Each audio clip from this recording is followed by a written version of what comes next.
Hey guys, welcome back to Counterside. In today's video, I'll give you guys a quick look at where I got to on day one of the account, but then I wanted to look at team building for the early game, the type of teams I'm using, and I think it's sort of the best sort of formations for the early game push. Now this will change as you get further into the game and you build more units and you need more units, but for now, I'll go through the early game team, so let's get into it.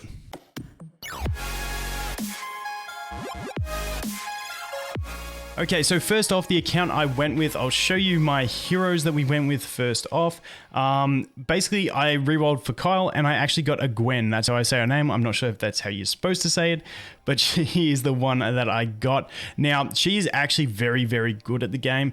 The tier list that I put out, unfortunately, I forgot to mention it. She was ranked really low in it. She did get a buff since then on the KR version, so she is actually a really strong unit, has really good AoE and control. Really nice. So she's the one I got, and besides that, every other unit that I'm using is pretty much free to play friendly, obtainable. There's only one, which is the Sobin, which I think I don't know if you get a free copy, but you can farm her shards. But that's pretty much what I am looking at the moment for my team, my units that I'm building. Now, as we look into my progression, I've gone and let's see where we're at. We're in chapter 3 now. This is where I was doing it on full auto for the previous chapters, and I'm like, I just want to 3-star these things straight up, and that's where it slowed down my progress because I don't have the time to look at my phone all the time, so I think I might just start autoing things and then come back when I got more spare time and do the 3-star stages. But yeah, that's where we're at in campaign. Besides that, just been doing the standard things, doing your dailies, following along with these missions, obviously, and that's pretty much where I'm at for day one. Now, into the main part of the video, which is teams. There's a few key things that I want to cover, and then I'll go more in depth into what I'm doing. So first thing is the amount of units to build. 4 to 5 units per team is perfectly fine. As you can see, this one here I have 4, this one here I have 5. I'll explain that later. Now, both teams, it's nice to have a tank in both teams. However, because I haven't pulled the SR tank, well, the best SR tank, if we go here, I'll show you who he is, just so you guys know. I'm not going to put in another tank until I do pull him, and that is going to be this dude here, Ryan Ferrier. Now, he's a really good tank, and I'm basically not going to build another tank until I get him, because then it would be a bit of a waste, in my opinion, for where I'm at this stage, because resources are finite, and I don't want to get too carried away. So once I get him, I will build him and put him into this team right here.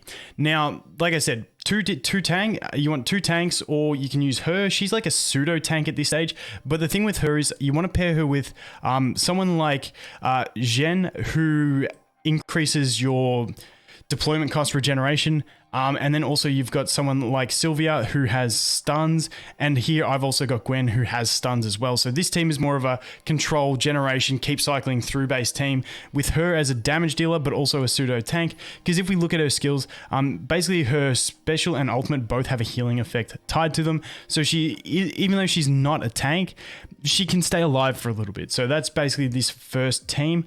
The other thing that I wanted to mention that you want to look for in your teams is to have at least one character that can attack all ground air type units. Like, you don't want to put in a full team that can only attack ground units and then get caught out because they have air enemies and they just beat you because of that. So definitely keep an eye out for that when you're building your 2 teams. As you can see in my 2 teams, I have 2 units on both of them that can attack all types of units. So that's the other thing. And the final quick mention in team building is empty spots. Now, you want to fill these spots up, because if you don't fill them up with sort of like weaker units, you're going to be losing out on that experience. So you can just like level units that you might want to build later in these empty slots. However, if you start to struggle, then you can drop them out, so you're being more efficient with your team, only cycling through your better heroes. So just play it how it goes. You'll find a stage where having these empty slots filled will start to slow you down,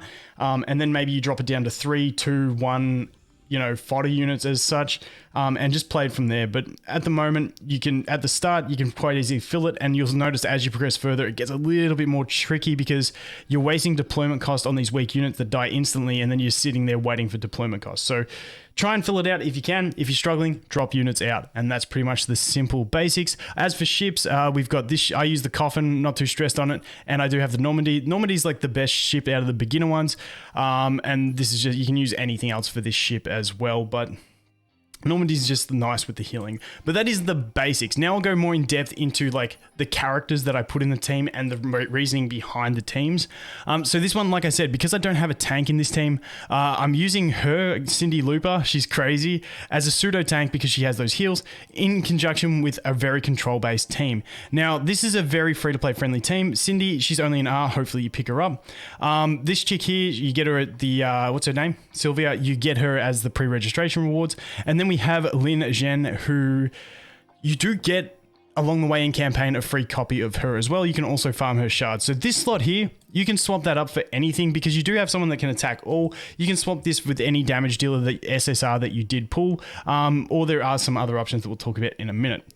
Moving on from that, this team. Now this team, I didn't pull Fiona, I suck at names. I didn't pull her till just like a few hours ago. So I leveled her up. She was the tank I wanted to use. Now, a lot of people do use and recommend using, where is she? Lollipop Girl. Now, I don't, purely because she's not like a truckload better. I actually really like Fiona. And I just, you know, why feel over meta? Like, check it out. She's got a massive shield and massive lance. She looks savage. So, you know, sometimes I weaken and I don't go with the meta, but I did go for Kyle. But so I hadn't had her and I was just using my DPS, my 4 DPS team, and it was struggling because this team needed the tank because it was all out DPS. It didn't have the control that the other team had. It didn't have the generation. So basically we had the little pseudo tanking of Kyle Wong when he puts his shield up. Once that was gone, we were getting murdered. So luckily I pulled her, put her into this team. Now this team functions really well. A note, if you do use Kyle, putting a tank 2 spots after Kyle is really like the sweet spot for me. So he'll come out and she'll come out at the same time.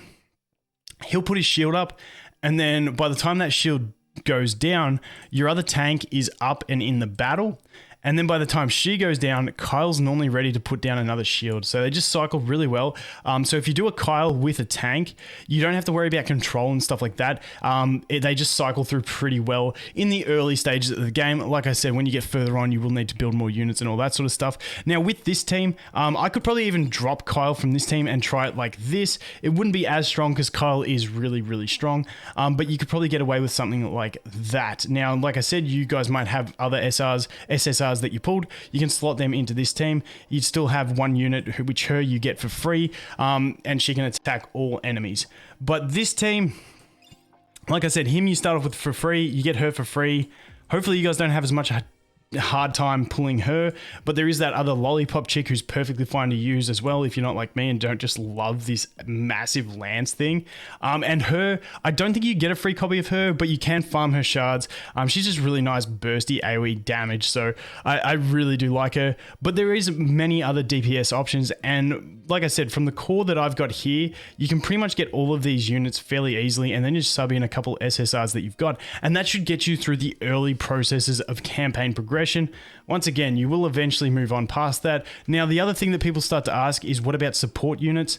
For me, I feel like this way cheeses you through content faster, because putting a support in, like with this way and this way, where you've only got a few units, and this also is affected like once you have to drop the added units down here, but not having a support doesn't really matter, because by the time the units die, you've normally got enough deployment cost to keep them up, so you don't really need the heals as much. But the healers will definitely come into it a little bit later on. But at this stage, this works perfectly fine. Like I said, fill out these empty slots, and then as you start to struggle, you can always drop some of the units along the way. But I think that pretty much covers it for the beginner teams.